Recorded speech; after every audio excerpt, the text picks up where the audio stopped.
महाराष्ट्र में एक बार फिर हलचल तेज हो गई है। उद्धव ठाकरे की पार्टी में सब कुछ ठीक नहीं है। संजय राउत जो चाणक्य बन रहे थे, अब वो तिलमिलाए हुए हैं। अब एक बार फिर उद्धव की पार्टी में बड़ी टूट हो सकती है। खबरों के मुताबिक उद्धव ठाकरे अपने सांसदों को दिया लेकर ढूंढ रहे हैं, लेकिन वो उनसे संपर्क नहीं कर पा रहे हैं। दर्शकों, महाराष्ट्र के भीतर बाला साहेब ठाकरे के सुपुत्र उद्धव ठाकरे का हाल बुरा है। वो समय सिर्फ राजनीतिक पटखनी ही खा रहे हैं। उन्हें समझ ही नहीं आ रहा कि जो गलती उन्होंने पिता के विचारों से विमुख होकर की है, अभी उसकी उन्हें बहुत भरपाई करनी पड़ेगी। समझने की जरूरत तो ये भी है कि उद्धव ठाकरे सिर्फ सत्ता के लिए कांग्रेस और महाविकास के साथ गए थे, लेकिन जनता को समझ में आ गया था कि उद्धव महाराष्ट्र की सेवा करने नहीं गए थे, बल्कि सिर्फ सत्ता की मलाई खाने गए थे। समझने की बात तो ये भी है कि जनता सब जानती है और साथ ही अब जो नेता शिवसेना यूपीटी में बच गए थे वो भी सब जानते हैं। तभी तो वो धीरे धीरे एकनाथ शिंदे के कथित तौर पर संपर्क कर रहे हैं, क्योंकि वो जानते हैं कि महाराष्ट्र चुनाव के बाद इस बात का फैसला हो चुका है कि असली शिवसेना कौन है,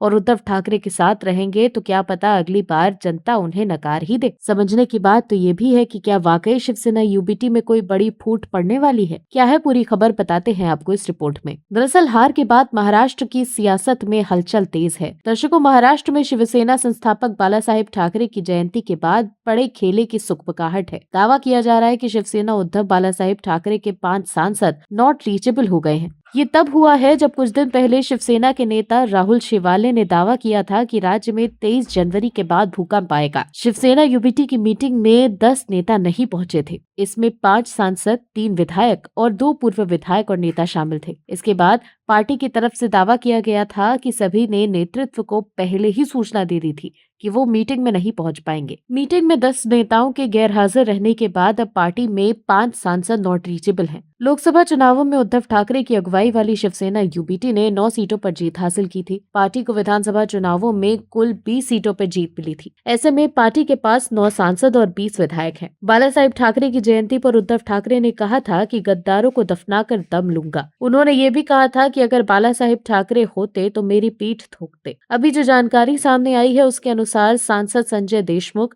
नागेश पाटिल, अष्टकर, बंडू जाधव और साथ ही ओम राजे निम्बालकर और संजय दीना पाटिल नॉट रीचेबल हैं। 2022 में जब शिवसेना के 2 फाड़ हुई थी, तब उद्धव ठाकरे के 12 सांसद एकनाथ शिंदे के साथ चले गए थे। अगर दूसरी बार भी ऐसा होता है तो निश्चित तौर पर उद्धव ठाकरे को बड़ा झटका लगेगा, क्योंकि हाल ही में उद्धव ठाकरे ने शिवसेना संस्थापक बाला साहेब ठाकरे की जयंती पर पार्टी के सदस्यता अभियान को लॉन्च किया था। दर्शकों, समझने की बात तो ये है कि शिवसेना यूबीटी सिर्फ जनता को मूर्ख बनाती है और वो सिर्फ जनता को हिंदुत्व के नाम पर बेवकूफ बना रही है। शायद तभी तो लोग अब उनसे बचकर साइड हो रहे हैं। कहा जाता है कि उद्धव ठाकरे के खास संजय राउत की वजह से पार्टी का हाल बुरा है। उद्धव ठाकरे संजय राउत को चाणक्य समझ रहे थे, लेकिन संजय राउत की गलत नीतियों की वजह से उद्धव के पास आज ना तो सत्ता है और ना ही असली शिवसेना। ऐसे में अब विधानसभा चुनाव में करारी हार के बाद पार्टी में फिर से बड़ी टूट हो सकती है। Bureau report, OMH news. आप दर्शकों से विनम्र निवेदन है कि चैनल को सब्सक्राइब जरूर करें